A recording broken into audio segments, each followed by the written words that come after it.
Yeah, we run a beef operation at Inverell.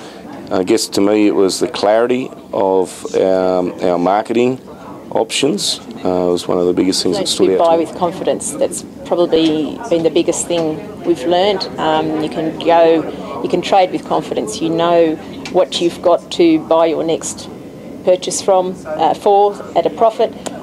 We can just go into those sale yards knowing what our limits are. We talk to our agent all the time about it. We know where we know every time you're going to make a trade.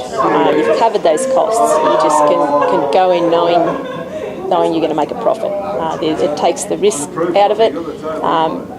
Drought doesn't mean as much because we manage grass, market fluctuations. We've actually, since we implemented KLR, we had to get into the market as it was rising, and it rose for the first 8 months, and KLR allowed us to do that with confidence. We knew we could make a profit on every trade, whereas before we wouldn't have done it. We probably would have sat out longer because we wouldn't have been game. We'd have thought the market would have come off. Cash flow is king. I can't operate without cash. I can't bring in materials. I can't do a trade on cattle. So cash flow is king to me. With the tools we've got to use, I can almost forecast our cash flow depending on the mobs and classes of cattle we've got on the place at the time. You guys are there at the end of the phone whenever we want. I've proven that, and no question seems stupid to you, and that was probably my initial hesitation of ringing. I thought, I don't want to sound stupid, but there's plenty of people out there with the same questions we found, and no problem's too big. It's a big thing. Other big thing for us is taking the emotion out of it.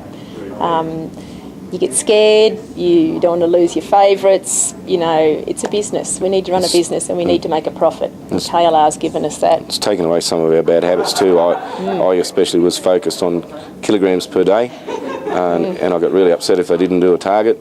That's out of my head now.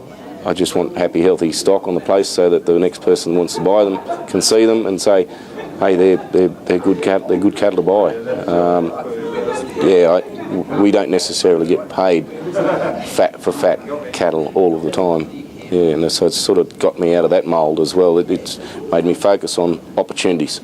And we're not allowed to, not afraid to sell at any time, no matter what they look like. Some have only been there a couple of weeks, and the agent scratches his head, but everyone's looking for a particular type of animal, and they're not always going to be fat ones.